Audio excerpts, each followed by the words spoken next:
Hey everyone, welcome back to Script Kiddie YouTube channel. Okay, last ವಿಡಿಯೋದಲ್ಲಿ ನಾವು console ಬಗ್ಗೆ ಎಲ್ಲ ತಿಳ್ಕೊಂಡಿದ್ವಿ. ಕನ್ಸೋಲಲ್ಲಿ ಕೆಲವೊಂದಿಷ್ಟು ಫಂಕ್ಷನ್ಸ್ಗಳು ಬರ್ತಿದ್ದು, ಆ ಫಂಕ್ಷನ್ಸ್ಗಳ ಬಗ್ಗೆ ನಿಮಗೆ ತಿಳಿಸ್ಕೊಟ್ಟಿದ್ದೆ. ಇವತ್ತಿನ ಕ್ಲಾಸ್ನಲ್ಲಿ ನಾವು ಏನು ಮಾಡ್ತಾ ಇದ್ದೀವಿ ಅಂದರೆ ವೇರಿಯೇಬಲ್ಸ್ ಬಗ್ಗೆ ತಿಳ್ಕೊಳ್ತಾ ಇದ್ದೀವಿ. ಯಾವ ಥರ ನಾವು ವೇರಿಯೇಬಲ್ಸ್ನ ಡಿಕ್ಲೇರ್ ಮಾಡ್ಕೋಬೋದು, ಏನೇನು ಸೆಟ್ ಆಫ್ ರೂಲ್ಸ್ಗಳಿದ್ದಾವೆ, ಆಮೇಲೆ ಯಾವ್ಯಾವ ಕೀವರ್ಡ್ಸ್ಗಳನ್ನ ಯೂಸ್ ಮಾಡ್ಕೊಂಬಿಟ್ಟು ನಾವು ವೇರಿಯೇಬಲ್ಸ್ನ ಡಿಕ್ಲೇರ್ ಮಾಡ್ಕೋಬೋದು. ಅದನ್ನೆಲ್ಲ ಕಂಪ್ಲೀಟ್ ಇನ್ಫಾರ್ಮೇಷನ್ ಏನು ಮಾಡ್ತಾ ಇದ್ದೀನಿ ಈ ವಿಡಿಯೋದಲ್ಲಿ ನಿಮಗೆ ಪ್ರೊವೈಡ್ ಮಾಡ್ತಾ ಇದ್ದೀನಿ. So without wasting any time start ಮಾಡೋಣ. Let's get started.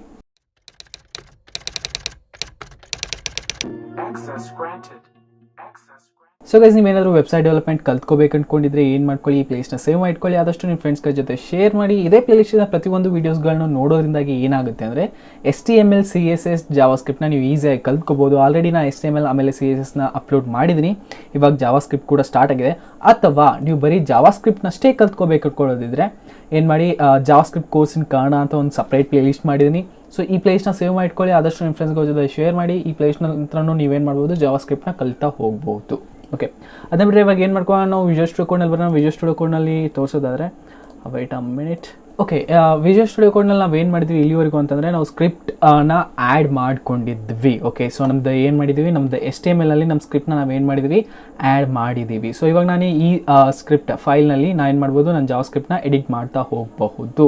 ಓಕೆ, ಅದೇ ರೀತಿ ನಾನು ಏನು ಮಾಡ್ತೀನಿ, ಇಲ್ಲಿ ಗೋ ಲೈವ್ ಮೇಲೆ ಕ್ಲಿಕ್ ಮಾಡ್ತೀನಿ. ಇಲ್ಲಿ ನಮ್ಮದು ಲೈವ್ ಸರ್ವರ್ ಓಪನ್ ಆಗುತ್ತೆ. JavaScript course in Kannada H1 ಅಲ್ಲಿ ಇದನ್ನ ಕೊಟ್ಟಿದ್ದೀನಿ. ಇದು ಇಲ್ಲೇನಾಗ್ತದೆ, ರೆಪ್ಲಿಕೇಟ್ ಆಗ್ತದೆ ಅಂದರೆ ಪ್ರಿಂಟ್ ಆಗ್ತಾ ಇದೆ. ಓಕೆ, ಸೊ ಇಲ್ಲಿ ಕನ್ಸೋಲ್ನಲ್ಲಿ ಬರೋಣ. ಓಕೆ, ಕನ್ಸೋಲ್ ಇದು ಲಾಸ್ಟ್. ಓಕೆ, ಇನ್ನೊಂದ್ಸತಿ ರೀಲೋಡ್ ಮಾಡ್ಕೊಳ್ಳೋಣ. ಓಕೆ, ಸೊ ಏನಾಗ್ತದೆ, ಇದು ಏನೇನಿದೆಯಲ್ಲ ಅದೆಲ್ಲ ಪ್ರಿಂಟ್ ಆಗ್ತದೆ. ಸೊ ಅದಕ್ಕೋಸ್ಕರ ಏನು ಮಾಡ್ಕೊಳ್ಳೋಣ, ಕನ್ಸೋಲ್ದು ರಿಲೇಟೆಡ್ ಏನೇನು ಸ್ಟಫ್ಸ್ ಇತ್ತು ಅದನ್ನ ಕ್ಲಿಯರ್ ಮಾಡ್ಕೊಂಬಿಟ್ಟು ಸೇವ್ ಮಾಡ್ಕೊಳ್ಳೋಣ. ಸೊ ಇಲ್ಲಿ ಹೊರಟೋಯ್ತಿಯಲ್ಲ. ಓಕೆ, ಇವಾಗ ಏನು ಮಾಡ್ಕೊಳ್ಳೋಣ, ವೇರಿಯೇಬಲ್ಸ್ ಬಗ್ಗೆ ತಿಳ್ಕೊಳ್ಳೋಣ. ಓಕೆ, ಸೊ ವೇರಿಯೇಬಲ್ ಅಂತ ಅಂದರೆ ಏನು, ವಾಟ್ ಈಸ್ ವೇರಿಯೇಬಲ್? ವೇರಿಯೇಬಲ್ ಅಂತಂದರೆ ಒಂದು ಬಾಕ್ಸ್ ಅಂತ ಹೇಳ್ಬೋದು, ಕಂಟೈನರ್ ಅಂತ ಹೇಳ್ಬೋದು. ಓಕೆ, ಬಾಕ್ಸ್ನಲ್ಲಿ ಏನಾದರೂ ನಾವು ಐಟಮ್ಸ್ಗಳನ್ನ ಇಡ್ಬೋದು, ರೈಟ್? ಸೊ ಸ್ಟೋರ್ ಮಾಡಿರ್ಬೋದು ಒಂದು ಬಾಕ್ಸ್ನಲ್ಲಿ, ರೈಟ್? ಅದೇ ರೀತಿ ನಮ್ಮದು ವೇರಿಯೇಬಲ್ ವರ್ಕ್ ಆಗುತ್ತೆ. ವೇರಿಯೇಬಲ್ ಒಂಥರ ಕಂಟೈನರ್ ಇದ್ದಂಗೆ ಅಥವಾ ಒಂದು ಬಾಕ್ಸ್ ಇದ್ದಂಗೆ ಅಂತ ಹೇಳ್ಬೋದು. ಅದರಲ್ಲಿ ನಾವು ಏನು ಫಿಲ್ ಮಾಡ್ತೀವೋ ಅದನ್ನು ಅದು ಹೋಲ್ಡ್ ಮಾಡಿ ಇಟ್ಕೊಂಡಿರುತ್ತೆ. ಫಾರ್ ಎಕ್ಸಾಂಪಲ್, ನಾನು ಏನು ಮಾಡ್ತಾ ಇದ್ದೀನಿ, ಜಾವಾಸ್ಕ್ರಿಪ್ಟ್ ಕೋರ್ಸ್ ಇನ್ ಕನ್ನಡ ಅಂತ ಇದೆಯಲ್ಲ. ಸೊ ಇದನ್ನ ನಾನು ಏನು ಮಾಡಬೇಕಾಗಿದೆ, ಒಂದು 3 times ಪ್ರಿಂಟ್ ಮಾಡಿಸ್ಬೇಕಾಗಿದೆ, ಕನ್ಸೋಲ್ ಲಾಗ್ ಮಾಡಿಸ್ಬೇಕಾಗಿದೆ ಅಂತ ಇಟ್ಕೊಳ್ಳೋಣ. 3 times ಕನ್ಸೋಲ್ ಲಾಗ್ ಮಾಡಿಸ್ಬೇಕು ನಾನು ಇವಾಗ. ಓಕೆ, ನಾನು ಪ್ರತಿ ಸಲನೂ console.log ಅಂತ ಕೊಟ್ಬಿಟ್ಟು JavaScript course in Kannada console.log JavaScript course in Kannada ಅಂತ ಕೊಟ್ಟರೆ ಒಳ್ಳೆಯದು.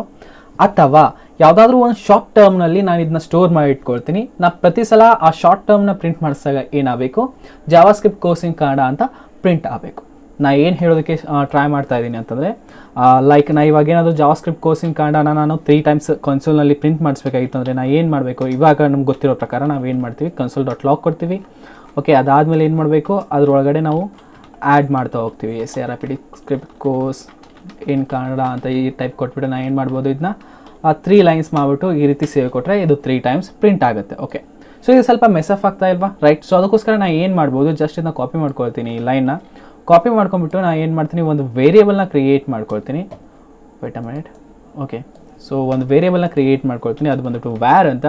ಸೊ ಅದಕ್ಕೆ ವೇರಿಯೇಬಲ್ ಏನು ಬಂದುಬಿಟ್ಟು ನೇಮ್ ಬಂದುಬಿಟ್ಟು JSCK ಅಂತ. ಓಕೆ, JSCK ಅಂತ ವೇರಿಯೇಬಲ್ ನೇಮ್ನ ಕ್ರಿಯೇಟ್ ಮಾಡ್ಕೊಂಡು ರ್ಯಾಂಡಮ್ ನೇಮ್ ಕ್ರಿಯೇಟ್ ಮಾಡ್ಕೊಂಡಿದ್ದೀವಿ. ಓಕೆ, ಸೊ ಇದರೊಳಗಡೆ ಏನು ಮಾಡ್ತೀನಿ ನಾನು, ಇಲ್ಲಿ ನಾನು ಜಾವಾಸ್ಕ್ರಿಪ್ಟ್ ಕೋರ್ಸ್ ಇನ್ ಕನ್ನಡನ ಆ್ಯಡ್ ಮಾಡ್ತೀನಿ. ಓಕೆ, ಸೊ ಆ್ಯಡ್ ಮಾಡಿಬಿಟ್ಟು ನಾನು ಇವಾಗ ಏನಾದರೂ console.log ಅಂತ ಕೊಟ್ಟು ನಾನು ಏನು ಮಾಡ್ತೀನಿ, JSCKನ ಪ್ರಿಂಟ್ ಮಾಡಿಸ್ತೀನಿ. ಓಕೆ, ಪ್ರಿಂಟ್ ಮಾಡಿಸಾಗ ಏನಾಗುತ್ತೆ, ನನಗೆ ಜಾವಾಸ್ಕ್ರಿಪ್ಟ್ ಕೋರ್ಸ್ ಇನ್ ಕನ್ನಡ ಅಂತ ಬರುತ್ತೆ. ನಾನು ಇದನ್ನ 10 times ಪ್ರಿಂಟ್ ಮಾಡಬೇಕಾಗಿತ್ತು ಅಂದ್ರೂ 10 times ಈ ರೀತಿ ಕೊಟ್ಟರೆ 10 times ನಂಗೆ ಏನಾಗುತ್ತೆ, ಜಾವಾಸ್ಕ್ರಿಪ್ಟ್ ಕೋರ್ಸ್ ಇನ್ ಕನ್ನಡ ಅಂತ ಪ್ರಿಂಟ್ ಆಗುತ್ತೆ. ಸೊ ಇದೊಂದು ಶಾರ್ಟ್ ಟರ್ಮ್ ಮೆಥಡ್ ಅಂತ. ಏನು ವೆಸಲ್, ಒಂದು ಕಂಟೈನರ್ ಅದು, ಅದರೊಳಗಡೆ ನಾವೇನಾದ್ರೂ ಸ್ಟೋರ್ ಮಾಡಿ ಇಡಬಹುದು. ವೇರಿಯೇಬಲ್ನಲ್ಲಿ ನಾವೇನಾದರೂ ಚೇಂಜಸ್ ಮಾಡ್ಬೋದು ಆಮೇಲೆ. ಓಕೆ, ಸೊ ಆಮೇಲೆ ಮಾಡಬಹುದು ಆ ರೀತಿಯೂ ಕೂಡ. ಓಕೆ, ವೇರಿಯೇಬಲ್ ಏನಂತ ಅಂಡರ್ಸ್ಟ್ಯಾಂಡ್ ಆಗಿದೆ ಇವಾಗ ನಿಮಗೆ? ಅದೊಂದು ಸ್ಟೋರೇಜ್ ಅಂತ ಹೇಳ್ಬೋದು. ಸ್ಟೋರ್ ಮಾಡಿ ಇಟ್ಕೊಳ್ಳೋದಕ್ಕೆ ನಾವು ಯೂಸ್ ಮಾಡ್ಕೊಳ್ತೀವಿ ವೇರಿಯೇಬಲ್ನ. ಓಕೆ, ಸೊ ನಂಗೆ ಅಂಡರ್ಸ್ಟ್ಯಾಂಡ್ ಆಗಿದೆ ಅಂತ ಅಂದ್ಕೊಂಡಿದ್ದೀನಿ ಇವಾಗ. ಓಕೆ, ಸೊ ಇವಾಗ ಬರೋಣ ವೇರಿಯೇಬಲ್ನ ಯಾವ್ಯಾವ ರೀತಿ ಡಿಕ್ಲೇರ್ ಮಾಡ್ಕೋಬಹುದು ನಾವು ಅಂತ. ಓಕೆ, ಸೊ ಇವು ತುಂಬಾ ಆಗಿದ್ದಾವೆ, ಇವನ್ನ ತೆಗೆದು ಹಾಕೋಣ. ಓಕೆ, ಸೊ ಸೇವ್ ಕೊಡ್ತೀನಿ. ವೇರಿಯೇಬಲ್ಸ್ನ ಯಾವ್ಯಾವ ರೀತಿ ನಾವು ಡಿಕ್ಲೇರ್ ಮಾಡ್ಕೋಬೋದು, ಅಲ್ಲಿ ಕೆಲವೊಂದಿಷ್ಟು ರೂಲ್ಸ್ಗಳಿದ್ದಾವೆ. ಓಕೆ, ಸೊ ರೂಲ್ಸ್ ಏನಪ್ಪ ಅಂದರೆ, ಫಸ್ಟ್ ರೂಲ್ ಬಂದುಬಿಟ್ಟು ನಾವು ನಂಬರ್ಸ್ನ ಯೂಸ್ ಮಾಡುವಂತಿಲ್ಲ. ಓಕೆ, ಸೊ ಈ ವೇರಿಯೇಬಲ್ ನೇಮ್ನ ಯಾವಾಗ ಕ್ರಿಯೇಟ್ ಮಾಡ್ತಾ ಇರ್ತೀವಿ ನಾವು ಸ್ಟಾರ್ಟಿಂಗ್ನಲ್ಲಿ ನಂಬರ್ಸ್ನ ಯೂಸ್ ಮಾಡುವಂತಿಲ್ಲ. ಎಕ್ಸಾಂಪಲ್ ಕೊಟ್ಟು ಹೇಳೋದಾದರೆ, ವ್ಯಾರ್ ಫಸ್ಟ್ ನಮ್, ಈ ರೀತಿ ನಾವು ವೇರಿಯೇಬಲ್ನ ಕ್ರಿಯೇಟ್ ಮಾಡೋಕ್ಕೆ ಆಗಲ್ಲ. ಏನಕ್ಕಾಗಲ್ಲ, ನಾ ಇಲ್ಲಿ ಫಸ್ಟ್ ವರ್ಡ್ ಏನಿರುತ್ತೆ, ಲೆಟರ್ ಏನಿರುತ್ತೆ ಅದನ್ನೇ ನಾವು ಏನಾದರೂ ನಂಬರ್ ಕೊಟ್ಟರೆ it's an invalid. Okay, so ಅದ್ರ ಬದಲಾಗಿ ನಾವೇನು ಮಾಡ್ಬೋದು, ಫಸ್ಟ್ ಲೆಟರಿಂದ ಸ್ಟಾರ್ಟ್ ಮಾಡ್ಬೋದು. ಯಾವುದಾದ್ರೂ ಲೆಟರ್ ತೊಗೊಳ್ಳಿ, ಈ ರೀತಿ ಕೊಟ್ಟರೆ ಇದು ವ್ಯಾಲಿಡ್. ಓಕೆ, ಫಸ್ಟ್ ಲೆಟರ್ ಕೊಡಿ, ಅದಾದಮೇಲೆ ನಂಬರ್ಸ್ನ ಆ್ಯಡ್ ಅದರೊಳಗಡೆ ಕೊಡಿ, ಏನು ಫರಕ್ ಬೀಳಲ್ಲ. ಬಟ್ ಆದರೆ ಸ್ಟಾರ್ಟಿಂಗ್ನಲ್ಲೇ ನಾವೇನು ಮಾಡಬಾರ್ದು, ನಂಬರ್ಸ್ನ ಕೊಡುವಂತಿಲ್ಲ. ಓಕೆ, ಯಾವ್ಯಾವ ರೀತಿ ಡಿಕ್ಲೇರ್ ಮಾಡ್ಬೋದು ಅಂದರೆ ನಾವು ಲೆಟರ್ಸ್ಗಳನ್ನ ಯೂಸ್ ಮಾಡ್ಬೋದು. ಲೆಟರ್ಸ್ ಅಂದರೆ ಯಾವ್ದು ಬರುತ್ತೆ, ಇವಾಗ ಸ್ಮಾಲ್ ಲೆಟರ್ ಬರ್ಬೋದು, ಅಥವಾ ಅದು ಏನಾಗಿರ್ಬೋದು ಕ್ಯಾಪಿಟಲ್ ಲೆಟರ್ ಆಗಿರ್ಬೋದು. ಈ ರೀತಿ ನಾವೇನು ಮಾಡ್ಬೋದು, ಕ್ಯಾಪಿಟಲ್ ಲೆಟರ್ ಅಥವಾ ಸ್ಮಾಲ್ ಲೆಟರ್ನ ಯೂಸ್ ಮಾಡ್ಕೊಂಬಿಟ್ಟು ವೇರಿಯೇಬಲ್ನ ಕ್ರಿಯೇಟ್ ಮಾಡ್ಕೋಬೋದು. ಎಕ್ಸಾಂಪಲ್ ಕೊಡೋದಾದರೆ ನಮ್. ಓಕೆ, ಸೊ ನಮ್ ಅನ್ನೋದು ಒಂದು ವೇರಿಯೇಬಲ್. ಓಕೆ, ಅದೇ ರೀತಿ ಇನ್ನೊಂದು ವೇರಿಯೇಬಲ್ ಕ್ರಿಯೇಟ್ ಮಾಡೋದಾದರೆ ನಮ್, ಇದು ಕೂಡ ಒಂದು ಡಿಫ್ರೆಂಟ್ ವೇರಿಯೇಬಲ್. ಓಕೆ, ಇದೇ ಬೇರೆ ವೇರಿಯೇಬಲ್, ಇದೇ ವೇರಿಯೇಬಲ್. ಏನಕ್ಕಂದರೆ ನಮ್ಮದು ವೇರಿಯೇಬಲ್ಸ್ ಏನಿರ್ತಾವಲ್ಲ ಅವು ಕೇಸ್ ಸೆನ್ಸಿಟಿವ್ ಇರ್ತವೆ. ಓಕೆ, ಸೊ ಸ್ಟಾರ್ಟಿಂಗ್ನಲ್ಲಿ ನಾನು ಏನು ಮಾಡಿದ್ದೀನಿ, ಇದನ್ನ ಎನ್ ಅಂತ ಸ್ಮಾಲ್ ಲೆಟರ್ನಲ್ಲಿ ಕೊಟ್ಟಿದ್ದೀನಿ. ಸೊ ಇದು ಒಂದು ಸಪ್ರೇಟ್ ವೇರಿಯೇಬಲ್ ಆಗಿ ಕ್ರಿಯೇಟ್ ಆಗಿದೆ. ಅದೇ ರೀತಿ capital letter second variable create ಮಾಡಿದಾಗ ನಾನು ಏನು ಮಾಡಿದ್ದೀನಿ, ಕ್ಯಾಪಿಟಲ್ ಲೆಟರ್ನ ಯೂಸ್ ಮಾಡ್ಕೊಂಡಿದ್ದೀನಿ. ಸೊ ಇದು ಒಂದು ಸಪ್ರೇಟ್ ವೇರಿಯೇಬಲ್. ಇವಾಗ 2 ವೇರಿಯೇಬಲ್ಸ್ಗಳಿದ್ದಾವೆ ಅಲ್ಲಿ, ಒಂದು ಸ್ಮಾಲ್ ಲೆಟರ್ ನಮ್, ಇನ್ನೊಂದು ಬಿಗ್ ಲೆಟರ್ ನಮ್ ಅಂದರೆ ಕ್ಯಾಪಿಟಲ್ ಲೆಟರ್ ನಮ್. ಓಕೆ, ಕೇಸ್ ಸೆನ್ಸಿಟಿವ್ ಇರುತ್ತೆ. ಓಕೆ, ಅದಾದಮೇಲೆ ನಾವು ಯಾವ ರೀತಿ ಕ್ರಿಯೇಟ್ ಮಾಡ್ಕೋಬೋದು, ವ್ಯಾರ್ ಅಂತ ಕೊಟ್ಬಿಟ್ಟು ಅಂಡರ್ಸ್ಕೋರ್ನ ಯೂಸ್ ಮಾಡ್ಕೊಂಡ್ಬಿಟ್ಟು ನಾವು ನಮ್ಮನ್ನ ಕ್ರಿಯೇಟ್ ಮಾಡ್ಕೋಬೋದು, ವೇರಿಯೇಬಲ್ನ ಕ್ರಿಯೇಟ್ ಮಾಡ್ಕೋಬೋದು. ಇದು ಕೂಡ ಒಂದು valid variable. Okay, underscore use ಮಾಡ್ಕೊಂಡ್ಬಿಟ್ಟು ನಾವೇನಾದರೂ ವೇರಿಯೇಬಲ್ನ ಕ್ರಿಯೇಟ್ ಮಾಡ್ಕೊಂಡ್ರೆ ಅದು ಕೂಡ ಒಂದು ವ್ಯಾಲಿಡ್ ವೇರಿಯೇಬಲ್. ಓಕೆ, ಅದ್ರ ಜೊತೆಗೆ ಇನ್ನೊಂದು ಬರುತ್ತೆ ವ್ಯಾರ್ $, ನಮ್, ಇದು ಕೂಡ ಒಂದು ವ್ಯಾಲಿಡ್ ವೇರಿಯೇಬಲ್. ಈ ರೀತಿ ನಾವು ಏನು ಮಾಡ್ಬೋದು, ವೇರಿಯೇಬಲ್ಸ್ನ ಡಿಕ್ಲೇರ್ ಮಾಡ್ಕೋಬಹುದು. ಓಕೆ, ಸೊ ಇದು ಬಂದ್ಬಿಟ್ಟು ರೂಲ್ಸ್ ಬಗ್ಗೆ ಎಕ್ಸ್ಪ್ಲೇನ್ ಮಾಡಿದೆ. ಇವಾಗ ನಮ್ಮ ಹತ್ರ ಕೆಲವೊಂದಿಷ್ಟು ಕೀವರ್ಡ್ಸ್ಗಳಿದ್ದಾವೆ, ಲೈಕ್ ವ್ಯಾರ್ನ ಯೂಸ್ ಮಾಡ್ಕೊಂಡೆ ಇವಾಗ ಪ್ರೆಸೆಂಟ್ಲಿ ನಾನು. ಓಕೆ, ಸೊ ವ್ಯಾರ್ ಥರನೇ ಇನ್ನೂ 2 ಕೀವರ್ಡ್ಸ್ಗಳಿದ್ದಾವೆ, ಒಂದು ಲೆಟ್ ಅಂತ, ಇನ್ನೊಂದು ಕಾನ್ಸ್ಟ್ ಅಂತ. ಓಕೆ, ಸೊ ಯಾವ ರೀತಿ ವರ್ಕ್ ಆಗುತ್ತೆ, ವ್ಯಾರ್ ಯಾವ ರೀತಿ ವರ್ಕ್ ಆಗ್ತಾ ಇದೆ, ಆಮೇಲೆ ಕಾನ್ಸ್ಟ್ ಯಾವ ರೀತಿ ವರ್ಕ್ ಆಗುತ್ತೆ, ಲೆಟ್ ಯಾವ ರೀತಿ ವರ್ಕ್ ಆಗುತ್ತೆ ಅಂತ ತಿಳ್ಕೊಳ್ಳೋಣ. ಓಕೆ, ಸೊ ಇವಾಗ ವ್ಯಾರ್ ಬಗ್ಗೆ ನಿಮಗೆ ಗೊತ್ತಾಗಿದೆ, ವ್ಯಾರ್ ಗೊತ್ತಾಗಿಲ್ಲ ಅಂತಂದ್ರೂ ಗೊತ್ತು ಮಾಡಿಸೋಣ, ಡೋಂಟ್ ವರಿ. ಸೊ ಏನೋ ಕಮೆಂಟ್ ಔಟ್ ಮಾಡ್ಕೊತೀನಿ ಪ್ರೆಸೆಂಟ್ಲಿ. ಇವಾಗ ವ್ಯಾರ್ ಬಗ್ಗೆ ಹೇಳೋದಾದರೆ where is a global variable. Okay, so global variable ಅಂದರೆ ಏನು, ಲೋಕಲ್ ವೇರಿಯೇಬಲ್ ಅಂತಂದರೆ ಏನು ಅಂತ ಸ್ವಲ್ಪ ಕನ್ಫ್ಯೂಷನ್ ಇರುತ್ತೆ ನಿಮಗೆ. ಸೊ ಇವಾಗ ಇದನ್ನು ಬರೆದಿಟ್ಕೊಳ್ಳಿ, ಎಲ್ಲಾದರೂ ನೋಟ್ ಮಾಡಿ ಇಟ್ಕೊಳ್ಳಿ, ಗ್ಲೋಬಲ್ ವೇರಿಯೇಬಲ್ ಅಂತಂದರೆ ಏನು, ಲೋಕಲ್ ವೇರಿಯೇಬಲ್ ಅಂತಂದರೆ ಏನು ಅಂತ. ಇವಾಗ ನಿಮಗೆ ಅಂಡರ್ಸ್ಟ್ಯಾಂಡ್ ಆಗಲ್ಲ. ಓಕೆ, ಸೊ ಏದಕ್ಕೆ ಅಂಡರ್ಸ್ಟ್ಯಾಂಡ್ ಆಗಲ್ಲ ಅಂತ ಮುಂದ್ಗಡೆ ಗೊತ್ತಾಗುತ್ತೆ ನಿಮಗೆ. ಓಕೆ, ಸೊ ವ್ಯಾರ್ ಬಂದ್ಬಿಟ್ಟು ಒಂದು ಗ್ಲೋಬಲ್ ವೇರಿಯೇಬಲ್ ಥರ ವರ್ಕ್ ಆಗುತ್ತೆ. ಓಕೆ, ಸೊ ವ್ಯಾರ್ನಲ್ಲಿ ನಾನು ಏನು ಕೊಡ್ತೀನಿ, ನಮ್ 1 ಅಂತ ಕೊಟ್ಟೆ ಅಂತ ಇಟ್ಕೊಳ್ಳಿ. ಓಕೆ, ಸೊ ನಮ್ನ 1 ಅಂತ ಕೊಟ್ಟಿದ್ದೀನಿ. ಇವಾಗ ನಾನು ಇಲ್ಲೇನು ಮಾಡ್ತೀನಿ ಅಂದರೆ console.log ಅಂತ ಕೊಟ್ಬಿಟ್ಟು ಅದರೊಳಗಡೆ ಏನು ಪ್ರಿಂಟ್ ಮಾಡಿಸ್ತೀನಿ, ನಮ್ನ ಪ್ರಿಂಟ್ ಮಾಡಿಸ್ತೀನಿ. ಓಕೆ, ಸೊ ನಮ್ನ ಪ್ರಿಂಟ್ ಮಾಡಿಸಿದ್ರೆ ನಂಗೆ ಏನಾಗುತ್ತೆ, JavaScript ಕೋರ್ಸ್ ಇನ್ ಕನ್ನಡ ಅಂತ ಬರ್ತಾ ಇದೆ, ಅದಾದಮೇಲೆ 1 ಪ್ರಿಂಟ್ ಆಗ್ತಾ ಇದೆ. ಓಕೆ, ಸೊ ಅದೇ ರೀತಿ ನಾ ಇಲ್ಲಿ ಏನಾದ್ರೂ ಮತ್ತೊಂದು ಸತಿ ವ್ಯಾರ್ನ ಯೂಸ್ ಮಾಡಿಕೊಂಡ್ರೆ ವ್ಯಾರ್ ನಮ್ = 2 ಅಂತ ಕೊಟ್ಬಿಟ್ಟು ಸೇವ್ ಕೊಟ್ಟರೆ ಏನಾಗುತ್ತೆ, ಓಕೆ, ಏನೂ ಚೇಂಜಸ್ ಕಾಣಿಸ್ಲಿಲ್ಲ. ಅದೇ ರೀತಿ ನಾವೇನು ಮಾಡ್ಕೊಳ್ಳೋಣ, ಮತ್ತೊಂದು ಸತಿ console.log ಮಾಡೋಣ. ಸೊ ಇವಾಗ 2 ಅಂತ ಬರ್ತಾ ಇದೆ. ಅದ್ರ ಬದಲಾಗಿ ವ್ಯಾರ್ ಬದಲಾಗಿ ನಾನು ಏನಾದರೂ ಲೆಟ್ನ ಯೂಸ್ ಮಾಡಿಕೊಂಡ್ರೆ ಇದು ತಪ್ಪಾಗುತ್ತೆ. ಓಕೆ, ಸೊ ಏನಕ್ಕೆ ಅಂದರೆ ಆಲ್ರೆಡಿ ನಾನು ನಮ್ಮನ್ನ ಯೂಸ್ ಮಾಡ್ಕೊಂಡಿದ್ದೀನಿ ವ್ಯಾರ್ನಲ್ಲಿ, ನಾನು ಲೆಟ್ನಲ್ಲಿ ಯೂಸ್ ಮಾಡ್ಕೊಳ್ಳೋಂತಿಲ್ಲ. ಲೆಟ್ ಬಂದುಬಿಟ್ಟು ಒಂದು ಸ್ಕೋಪ್ ವೇರಿಯೇಬಲ್, ಸ್ಕೋಪ್ನಲ್ಲಿ ಅದು ವರ್ಕ್ ಆಗುತ್ತೆ. ಅದೇ ರೀತಿ ನಾನು ಏನಾದರೂ ಇಲ್ಲಿ ಕೊಟ್ಟಾಗಿದ್ದು ಏನಾಗ್ತಾ ಇತ್ತು, ವರ್ಕ್ ಆಗ್ತಾ ಇರಲಿಲ್ಲ, ರೈಟ್. ಸೊ ಇದು ಎರರ್ ತೋರಿಸ್ತಾ ಇದೆ. ನಾನು ಅದಕ್ಕೆ ಏನು ಮಾಡ್ತೀನಿ, 2 ಲೈನ್ನ ಕಟ್ ಮಾಡ್ಕೊಳ್ತೀನಿ, ಇಲ್ಲೊಂದು ಸ್ಕೋಪ್ನ ಓಪನ್ ಮಾಡ್ಕೊಳ್ತೀನಿ, ಅದರೊಳಗಡೆ ನಾನು ಏನು ಮಾಡ್ತೀನಿ, ಲೆಟ್ ನಮ್ = 2 console.log ನಮ್ನ ಕೊಡ್ತೀನಿ. ಸೊ ಇವಾಗ ನೋಡ್ಬೋದು, ಇದಕ್ಕೆ console.num ಕೊಟ್ಟಾಗ ಏನಾಗ್ತಾ ಇದೆ ಅಂದರೆ ಇಲ್ಲಿ ಫಸ್ಟ್ ಇದು ಪ್ರಿಂಟ್ ಆಗ್ತಾ ಇದೆ. ಓಕೆ, ಸೊ ಈ ನಮ್ ಪ್ರಿಂಟ್ ಆಗ್ತಾ ಇದೆ, ದ್ಯಾಟ್ಸ್ 1 ಪ್ರಿಂಟ್ ಆಯಿತು. ಇವಾಗ ಅದೇ ರೀತಿ ನಾನು ಏನು ಮಾಡಿದೆ, ಇವಾಗ ಲೆಟ್ ನಮ್ = 2 ಅಂತ ಕೊಟ್ಟೆ, ಇಲ್ಲಿ 2 ಪ್ರಿಂಟ್ ಆಗ್ತಾಯಿದೆ. ಫಸ್ಟ್ ಪ್ರಿಂಟ್ ಮಾಡಿಸಾಗ ಏನಾಯಿತು, ಅದು ಪ್ರಿಂಟ್ ಆಗಲಿಲ್ಲ.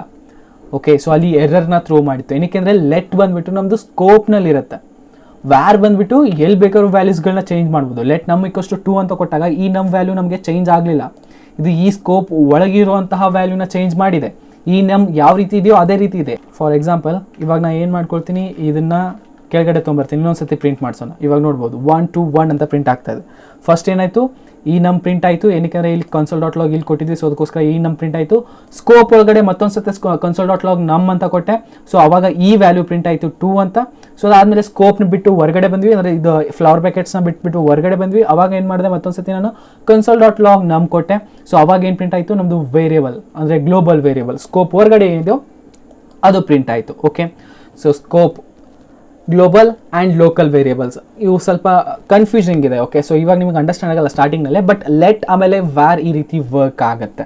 ಲೆಟ್ ಬಂದ್ಬಿಟ್ಟು ತನ್ನ ಸ್ಕೋಪ್ನಲ್ಲಿ ಏನು ವ್ಯಾಲ್ಯೂಸ್ಗಳಿದಾವೋ ಅದನ್ನು ಮಾತ್ರ ಚೇಂಜ್ ಮಾಡುತ್ತೆ. ಬಟ್ ವ್ಯಾರ್ ಏನು ಮಾಡುತ್ತೆ, ಗ್ಲೋಬಲಿ ಆ ವೇರಿಯಬಲ್ ವ್ಯಾಲ್ಯೂಸ್ ಏನಿದೆಯೋ ಅದನ್ನು ಚೇಂಜ್ ಮಾಡುತ್ತೆ. ಇವಾಗ ಎಕ್ಸಾಂಪಲ್ ಕೊಟ್ಟು ಹೇಳೋದಾದರೆ, ಮತ್ತೊಂದು ಎಕ್ಸಾಂಪಲ್ ಕೊಡೋದಾದರೆ, ಈ ಸ್ಕೋಪ್ ಒಳಗಡೆ ನಾನು ಏನು ಮಾಡ್ತೀನಿ, ವ್ಯಾರ್ ನಮ್ ಈಕ್ವಲ್ಸ್ ಟು 5 ಅಂತ ಕೊಡ್ತೀನಿ.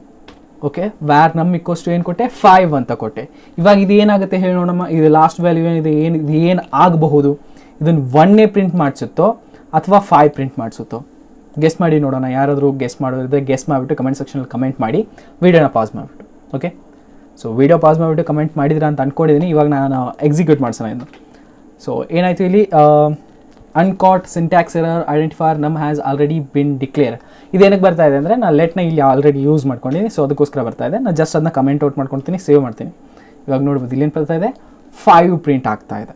ಸೊ ಏನಕ್ಕೆ, ನಾನು ಇಲ್ಲಿ ಚೇಂಜ್ ಮಾಡಿದ್ದೀನಿ, ವ್ಯಾರ್ ನಮ್ ವ್ಯಾಲ್ಯೂನ ಏನು ಮಾಡಿದ್ದೀನಿ, ಚೇಂಜ್ ಮಾಡಿದ್ದೀನಿ. ಸೊ ಅದಕ್ಕೋಸ್ಕರ ಇದೇನಾಗ್ತದೆ, 5 ಪ್ರಿಂಟ್ ಆಗ್ತಾಯಿದೆ. ಇದನ್ನು ಕನ್ಫ್ಯೂಸ್ ಮಾಡ್ಕೊಳ್ಳೋಕೆ ಹೋಗಬೇಡಿ, ಇದನ್ನೊಂದು ಕಮೆಂಟ್ ಔಟ್ ಮಾಡ್ತೀನಿ. ಓಕೆ, ಸೊ ಫಸ್ಟ್ ಒಂದು ಬಂದುಬಿಟ್ಟು 1 ಅಂತ ಬಂದಿತ್ತು. ಇಲ್ಲಿ ಸ್ಕೋಪ್ನಲ್ಲಿ ನಾನು ವ್ಯಾಲ್ಯೂನ ಚೇಂಜ್ ಮಾಡಿದಾಗ ಏನಾಯಿತು, ಅದು ನಮ್ ವ್ಯಾಲ್ಯೂ 5 ಆಯಿತು. ಓಕೆ, ಲೆಟ್ ಆಮೇಲೆ ವ್ಯಾರ್ಗೆ ಡಿಫ್ರೆನ್ಸ್ ಏನಪ್ಪ ಅಂತಂದರೆ, ವ್ಯಾರ್ ಗ್ಲೋಬಲಿ ವರ್ಕ್ ಆಗುತ್ತೆ, ಬಟ್ ನಮ್ಮ ಲೆಟ್ ಏನಾಗುತ್ತೆ, ಅದು ಸ್ಕೋಪ್ ಒಳಗಡೆ, ಅದ್ರ ಸ್ಕೋಪ್ ಏನಿರುತ್ತೆ ಅದ್ರೊಳಗಡೆ ಮಾತ್ರ ವರ್ಕ್ ಆಗುತ್ತೆ. ಓಕೆ, ಇದು ಬಂದುಬಿಟ್ಟು ನಮ್ಮದು ವ್ಯಾರ್ ಆಮೇಲೆ ಲೆಟ್ ಆಯಿತು. ಅದಾದಮೇಲೆ ಬರುತ್ತೆ ನಮ್ಮದು ಕಾನ್ಸ್ಟ್ ಅಂತ.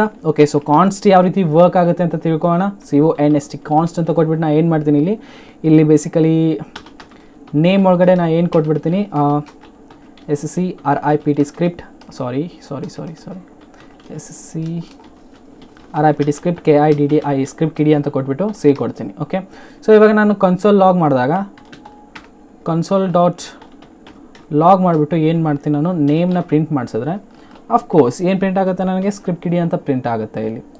ಓಕೆ, ಸೊ ಅದನ್ನೇ ನಾನು ಏನಾದರೂ ಇವಾಗ ಮತ್ತೊಂದು ಸತಿ ನೇಮ್ನ ಓವರ್ ರೈಟ್ ಮಾಡೋಕ್ಕೆ ನೋಡಿದ್ರೆ, ಲೈಕ್ ನೇಮ್ ಈಕ್ವಲ್ಸ್ ಟು ಅಂತ ಕೊಟ್ಬಿಟ್ಟು ಇಲ್ಲೇನು ಕೊಡ್ತೀನಿ, ವಾಜೀದ್ ಅಂತ ಕೊಟ್ಬಿಟ್ಟು ಇದನ್ನ ಓವರ್ ರೈಟ್ ಮಾಡಿದ್ರೆ ಏನಾಗುತ್ತೆ, ಇದು ನನಗೆ ಎರರ್ ಥ್ರೋ ಮಾಡುತ್ತೆ.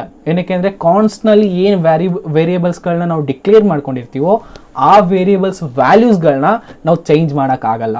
ಓಕೆ, ಒಂದು ಸತಿ ಡಿಕ್ಲೇರ್ ಮಾಡ್ಕೊಂಬಿಟ್ಟು ಇನ್ಶಲೈಸ್ ಮಾಡಬೇಕು, ಹಂಗೆ ಬಿಡೋದಕ್ಕಾಗಲ್ಲ. ಓಕೆ, ಸೊ ಏನು ಹೇಳ್ತಾ ಇದ್ದೀನಿ ಅಂದರೆ, ನಾನು ಕಾನ್ಸ್ಟ್ ಅಂತ ಕೊಟ್ಟಿದ್ದೀನಲ್ಲ, ವೇರಿಯೇಬಲ್ ನೇಮ್ ಕೊಟ್ಟಿದ್ದೀನಿ. ಓಕೆ, ಸೊ ಇದನ್ನ ನಾನು ಏನು ಮಾಡ್ತೀನಿ, ತೆಗೆದು ಹಾಕ್ತೀನಿ. ಇದನ್ನಷ್ಟೇ ಸೇವ್ ಕೊಟ್ಟರೆ ಅವಾಗೂ ಕೂಡ ನಂಗೆ ಏನಾಗುತ್ತೆ, ಇಲ್ಲಿ ಎರರ್ ಥ್ರೋ ಮಾಡುತ್ತೆ. ಏನಕ್ಕೆ, ಕಾನ್ಸ್ಟ್ನಲ್ಲಿ ಏನು ವೇರಿಯೇಬಲ್ಸ್ನ ಡಿಕ್ಲೇರ್ ಮಾಡ್ಕೊಳ್ತೀವೋ ಅದಕ್ಕೆ ಇನಿಷಲೈಸೇಷನ್ನು ಮಾಡಬೇಕಂದ್ರೆ ಅದಕ್ಕೆ ವ್ಯಾಲ್ಯೂನು ಕೂಡ ಕೊಡಬೇಕಾಗುತ್ತೆ, ಇಲ್ಲಾಂದರೆ ಎರರ್ ಥ್ರೋ ಮಾಡುತ್ತೆ ಇದು. ಓಕೆ, ಇದು ಕೂಡ ನೆನಪಿರಲಿ, ಇದೊಂದು ರೂಲ್ ಅಂತ ನೆನಪಿಟ್ಕೊಳ್ಳಿ. ಓಕೆ, ಸೊ ಏನಾದರೂ ಅನ್ಕಮೆಂಟ್ ಮಾಡ್ಕೊಳ್ಳೋಣ, ಸೇವ್ ಮಾಡಿಕೊಟ್ಟೆ.